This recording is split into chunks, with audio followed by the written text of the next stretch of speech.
Assalamualaikum, Shalom, salam sejahtera untuk kita sekalian. Perkenalkan, nama saya Mega Surya Tarente, NIM D1A1191444, kelas D, Angkatan 2019, jurusan S1 Farmasi. Terima kasih atas kesempatan yang diberikan kepada saya. Di sini saya akan membawakan sedikit materi tentang uji batas mikroba. Tujuan uji batas mikroba yaitu agar kita dapat memperkirakan jumlah mikroba di dalam semua jenis pembekalan farmasi, mulai dari bahan baku sampai sediaan jadi. Untuk menyatakan pembekalan farmasi tersebut bebas dari spesies mikroba tertentu dan otomatis dapat digunakan sebagai pengganti uji yang akan disajikan dengan ketentuan memenuhi persyaratan dan sudah divalidasi sedemikian rupa hingga menunjukkan hasil yang sama atau lebih baik. Dalam uji batas mikroba ada dua metode yang digunakan, yaitu yang pertama metode lempeng. Metode lempeng dilakukan secara inokulasi sediaan uji spesimen dengan berbagai pengenceran pada media agar tertentu. Setelah inkubasi 48 sampai dengan 72 jam, pertumbuhan mikroba pada berbagai pengenceran diamati dan dihitung jumlah koloni yang tumbuh. Yang kedua, metode tabung. Metode tabung dilakukan dengan menggunakan beberapa tabung yang berisi media dan inokulasi dengan sediaan uji spesimen konsentrasi tertentu. Dengan sediaan uji spesimen konsentrasi tertentu. Setelah diinkubasi, amati pertumbuhan mikroba pada setiap tabung. Jumlah mikroba yang tumbuh tiap gram atau mil spesimen dihitung dari nilai duga terdekat atau berdasarkan tabel MPN. Pengukuran kuantitatif populasi mikroba dari suatu sampel dilakukan untuk mengetahui kualitas bahan berdasarkan jumlah mikroba yang ada dalam sampel tersebut. Ada beberapa metode yang dapat digunakan untuk menghitung jumlah bakteri secara kuantitatif dari suhu populasi bakteri. Perhitungan jumlah mikroba secara langsung. Cara ini dipakai untuk menentukan jumlah mikrobia keseluruhan, baik yang mati maupun yang hidup. Yang pertama ialah counting chamber. Perhitungan ini dapat memakai hemasitometer, Petrovhauser Bacteria Counter atau alat-alat lain yang sejenis.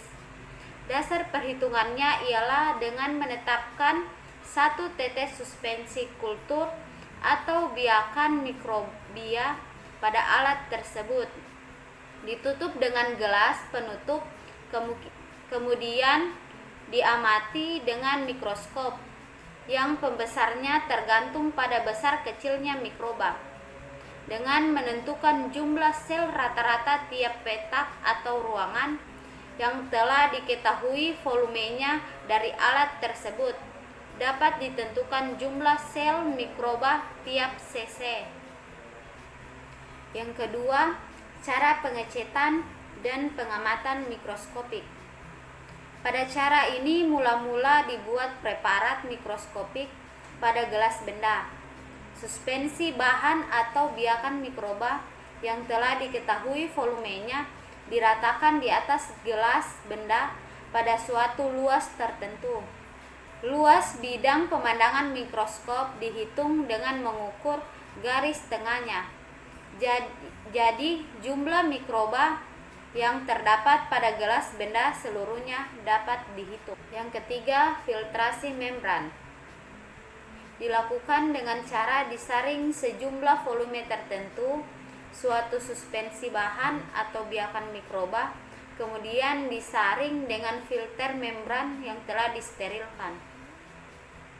Dengan menghitung jumlah sel rata-rata tiap kesatuan luas pada filter membran, dapat dihitung jumlah sel dari volume suspensi yang disaring. Kalau perhitungan secara biasa sulit, perhitungan jumlah mikroba secara tidak langsung. Yang pertama, menggunakan sentrifug.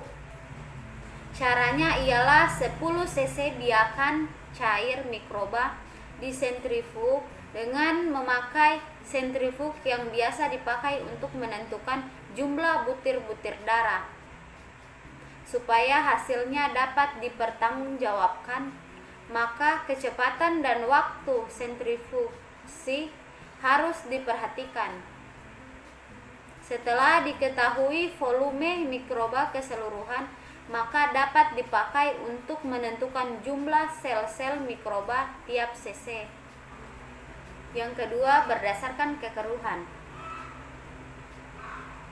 Dasar penentuan cara ini ialah jika seberkas sinar dilewatkan pada suatu suspensi mikroba, maka makin pekat atau keruh suspensi tersebut, makin besar intensitas sinar yang diabsorpsi, sehingga intensitas sinar yang diteruskan makin kecil. Prinsip kerjanya ialah adanya gangguan-gangguan pada aliran ion-ion atau listrik yang bergerak. Yang keempat, berdasarkan analisa kimia. Cara ini didasarkan atas hasil analisa kimia sel-sel mikroba. Makin banyak sel-sel mikroba, makin besar hasil analisa kimianya secara kuantitatif. Yang kelima, berdasarkan berat kering. Cara ini terutama digunakan untuk penentuan jumlah jamur benang, misalnya dalam industri mikrobiologi. Sekian materi yang saya bawakan, lebih dan kurangnya saya mohon maaf. Terima kasih. Wassalamualaikum warahmatullahi wabarakatuh. Shalom, salam sejahtera untuk kita sekalian.